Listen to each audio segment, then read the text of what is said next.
Did you guys see the latest Sony State of Play? It's pretty underwhelming, to be honest. Not a lot of exciting new announcements, but I didn't expect a lot of announcements, so I'm not really disappointed. I hate how the Stellar Blade X Nikke DLC was announced, and then they're like, oh, by the way, Stellar Blade is coming to PC. I mean, no disrespect to Nikke, I like Nikke, it's from the same developers, but the PC version of Stellar Blade is a pretty significant announcement that shouldn't just be glanced over like that. Although I do have to admit, it's about as inevitable as Christmas at this point. And that's the only PC port announcement that they have in the trailer. A game in which the developers themselves expressed interest in porting the games on PC, and they did, but not games where the developers still haven't ported their stuff on PC, still waiting for either a next-gen upgrade for Bloodborne or a freaking PC port. And what about Red Dead Redemption 2? We still have no next-gen update for that. Hold on a second, we did get a next-gen update to Days Gone, because that's what people are asking for, right? I joke, but I actually like Days Gone. It's a kind of generic open-world sandbox zombie game that hits the right itch for my needs on it, so good on you, Sony. Ah well, a couple of new games couldn't hurt at least. You can watch or skim through the trailers yourself, or check out the articles that tell you all the announcements. Either way,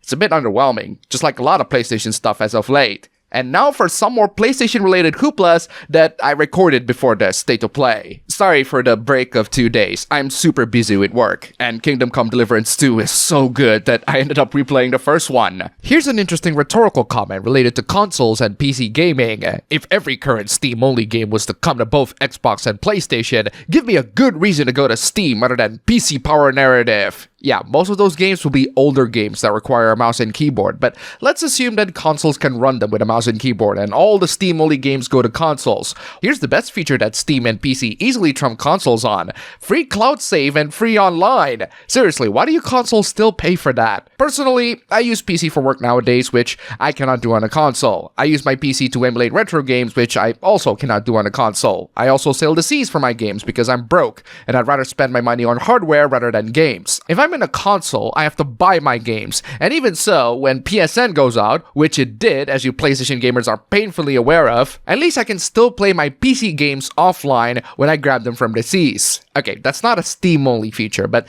that's another thing. Steam isn't the only gaming platform on PC. You can also install DRM-free games from GOG, or crack pirated copies of those games and play them completely offline. You actually own those games, rather than a license of the games that you have to verify to the console manufacturer networks that hopefully do not get out. But hey, those are just my reasons. If you still think a console suits your needs fine, I don't blame you. I'll stick to my PC for now. Speaking of PSN Outage, can we talk about that for a bit? There are many good reasons why I decided that PC is my preferred gaming platform of choice, or laptop specifically, and one streaming PC. It's so that I don't get to deal with stuff like this. PlayStation Network recently suffered an outage for more than 24 hours. That's one of the biggest weaknesses for a console. It's that you're relying on the console manufacturers like PlayStation or Xbox to provide a reliable online service. Not only that you're paying for the online service, but if they're suffering from an outage like this, it just calls into question how good they are in terms of providing the best services for the PlayStation gamers while they have to pay for online. The thing is, this problem goes beyond playing games online. This problem also happens if you want to play single-player games offline. If you have physical copies, you're mostly okay, even if I do see some people that have issues with specific games. But if your copies are digital, you're pretty much screwed. But hey, PSN and Xbox Live are reliable 90% of the time, so it's still a viable option to choose the consoles, right? I mean, at least they're better than Nintendo Switch Online. Here's the one argument that always pops up with console peasants. PC gamers don't choose Steam or PC because of their exclusives. I didn't know where that argument came from. How would you feel about Valve paying developers to keep their games exclusive to Steam in order to increase the value proposition of PC gaming? No, I would be 100% against that, because PC has a lot more value in the platform itself than the vast library of games like free online, free cloud save, modding, and most importantly to me, work, because that's what I do. The game developers that make their games Steam or PC exclusives tend to be old games. Some of them do have console ports, but they're for older, discontinued consoles. Some of them are also indie developers, and they'll eventually port their games to some or all the consoles later on. Games built for one platform are typically better quality and come to market faster. Quality is subjective, and most of the console exclusives have the same development cycle. Heck, some multi-platform games are actually faster than some of the exclusives. The point is, PC doesn't need exclusive games to survive. It just needs other features for it to survive, which is something that console gamers really should consider. Talk about trying to justify ripping off consumers. Folks keep pushing the notion and ideology that exclusives are bad. Yes, they are. To consumers, because they have to buy a whole console to enjoy games that could have been enjoyed in a platform that they already own. It's not, however, bad for the console manufacturers because it's a selling point for them. Personally, I don't mind console manufacturers selling exclusives. I get that that's how they're selling the consoles, but I do mind them selling underwhelming exclusives, which is the case for a lot of PS5 only games today in my opinion, especially when most of the underwhelming ones are already on PC. Even the best exclusives of that console are not enough to convince me. The one game that might make an arguable case to buy consoles is Grand Theft Auto 6. Not for me, but for a lot of people. I expect console sales to skyrocket when this game comes out. Imagine telling every AA and indie company that engages in an exclusivity deal that they shouldn't have because of your beliefs, rather than facts and budgetary realities. Well, those games get a budget boost from the manufacturers, yes, but they also come to PC, like Helldivers 2, Cuphead for a while, the Ori games, and Forza Horizon 5, so it's not a full exclusive, but a partial one. You want devs and publishers to spend more money and take on increased risk, simply because you want to spend less money as a consumer.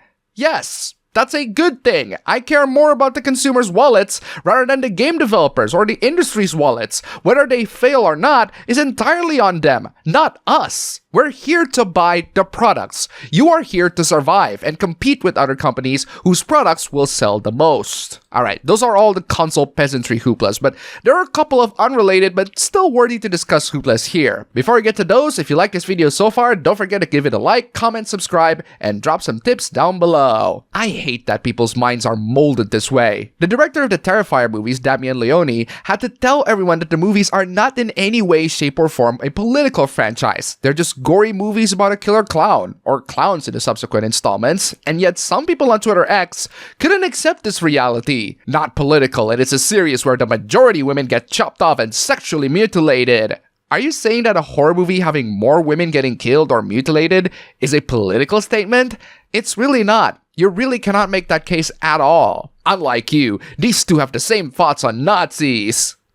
He never said that Nazis shouldn't die. He just said that his work isn't political, and that anyone is welcome to be a part of the horror franchise as long as you're a decent human being, which I don't recall Nazis being one. Also, Nazis are just stock movie villains. They don't need to be associated with the real-life counterparts, both the old and the modern ones. How you, as a film director, don't see that all art is political is beyond me. Just because you can interpret art as political statement doesn't mean you should. People would never say something uninformed and harmful. There's nothing uninformed or harmful about that statement whatsoever. It's a horror movie where clowns kill people. If you see it as a political statement, you're too far gone. Do better. What do you mean, do better? Are you implying that this is a moral obligation? Yeah, how dare the guy says, don't be an ass, right? It's a killer clown movie, that's all there is to it. If you think that the director somehow hates women based on this movie, you are delusional and you need to seek professional help.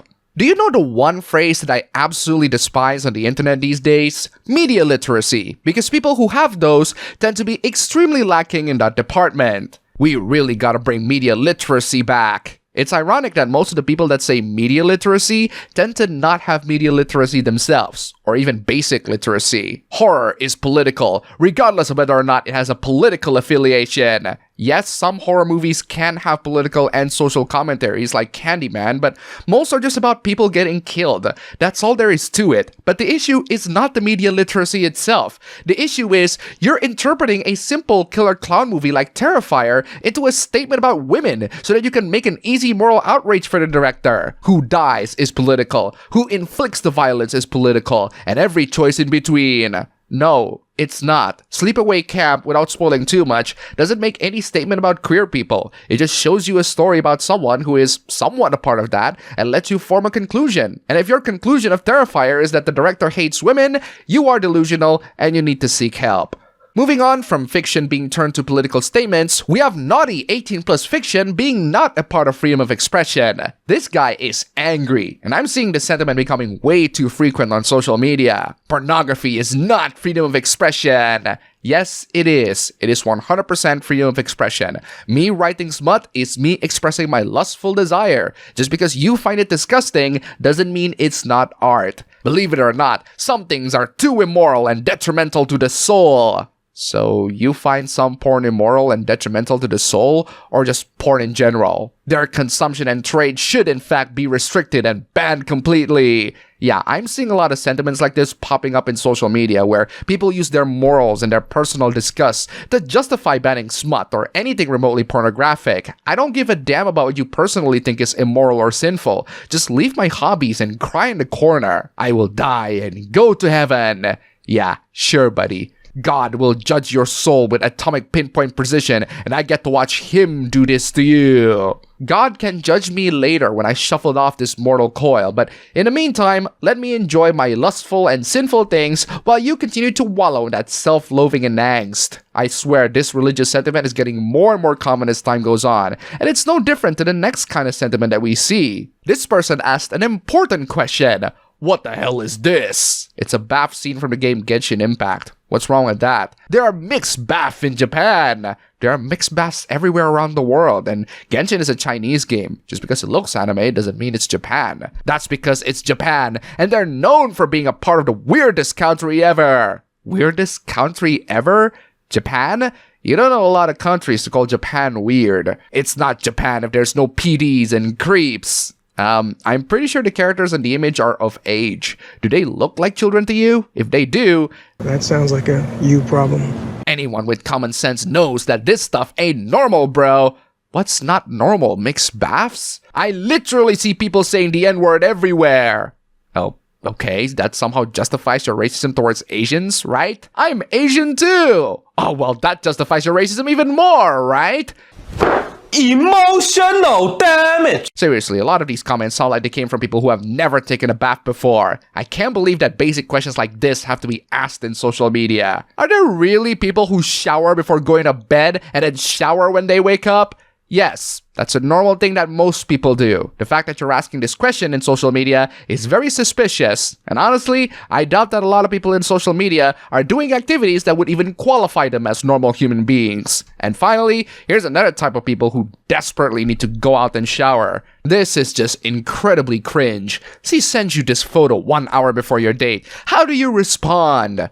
You look pretty. Seriously, you scored her as a date already. You win. Just make simple, straightforward, no-nonsense comments like a real human being, and not whatever the hell this is. Red, huh? Now, I'm wondering what's underneath all that fire. Guess I'll find out soon enough.